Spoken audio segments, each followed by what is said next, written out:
Although the United States has a history of about 250 years, it is the country that has shaped the last 100 years of the world the most. After the Second World War, it became a superpower. It began to shape the global economy and politics. Of course, on its way to becoming the most powerful country in the world today, it has experienced some major turning points. In this video, we will take a closer look at some of the turning points that made the United States a superpower.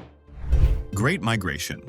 In the early history of the USA, there was a westward migration, also known as the Gold Rush. But the Great Migration was a different event. After the discovery of the American continent, people were brought from Africa to work here, and these people worked as slaves in the fields and on the farms. After the Industrial Revolution, the northern states focused on industry and urbanization, while the southern states continued to have an agricultural economy. The industrialized northern states wanted to abolish slavery. The agrarian southern states wanted slavery to continue. The American Civil War broke out between these two sides in 1861. After the Civil War ended in 1865 with the victory of the northern states, slavery was abolished in the country.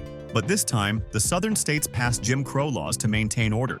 Jim Crow laws guaranteed racial discrimination in law. In fact, the purpose of these laws was to try to maintain the order of slavery implicitly by circumventing legal procedures. As a result of all this, black people in the South began to migrate north. This migration movement, which began in the early 1900s, is an important turning point for the United States. As a result of this migration, which had a profound cultural impact on the United States, there was a period called the Harlem Renaissance. African-American music, dance, art, fashion, literature, theater, politics, and intellectual thought gave the United States its current shape. It also gave blacks the opportunity to participate in sports. Signing of the North Atlantic Treaty.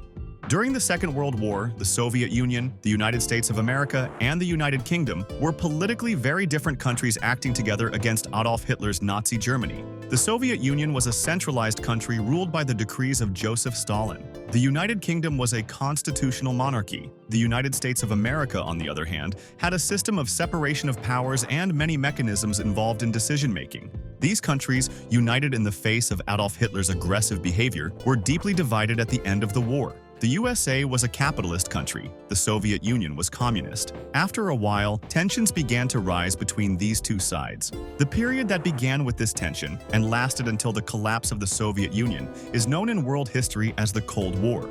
Taking advantage of the tensions of the Cold War, the United States of America, as leader of the Western capitalist countries, signed a treaty with Canada, the United Kingdom, and some European countries. This treaty, known as the North Atlantic Treaty, was signed on the 4th of April 1949 and led to the creation of NATO.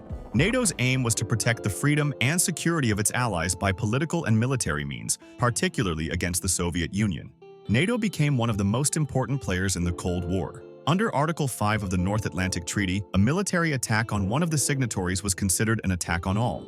For the first time, the United States entered into such a comprehensive alliance. It was an important beginning in its own history and in the history of the world. The existence of Article 5 of the treaty has made the United States the world's policeman for the last 70 years. 11th September attacks. The biggest impact of the attacks was the rise of anti-Islamism, or Islamophobia as it was called at the time, in the United States. This did not just stay in the US but spread to Europe and other Western countries. Some people were punished on the basis of suspicion without evidence, simply because they were Muslim. This led both the Islamic world and people of other faiths to turn to radical ideas. In the immediate aftermath of the attacks, then-President George W. Bush decided to declare war on Afghanistan. This was because it was believed that the Al-Qaeda organization led by Osama bin Laden, which was behind the attack, was getting strength from the Taliban.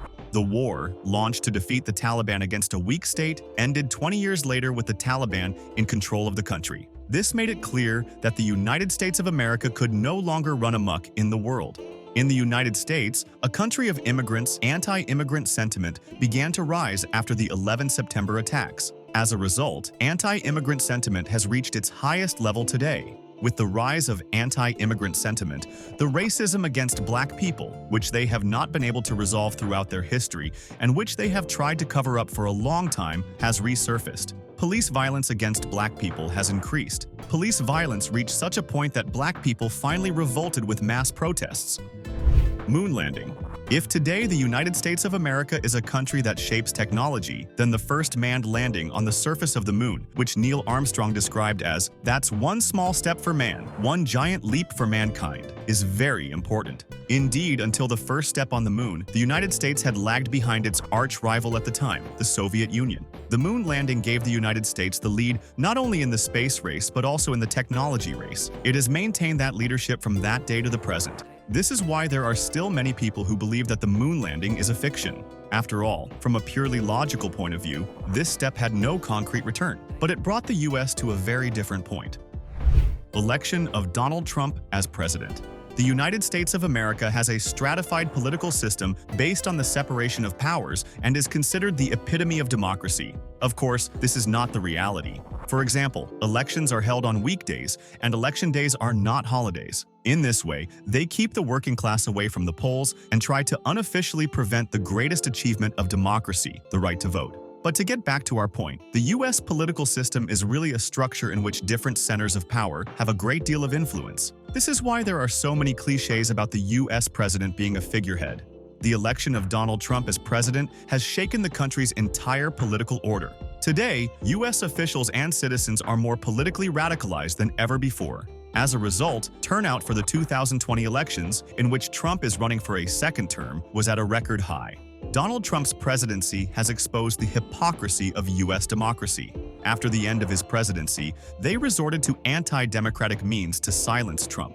This opened Pandora's box. Today, many Western democracies openly engage in anti-democratic behavior without hesitation.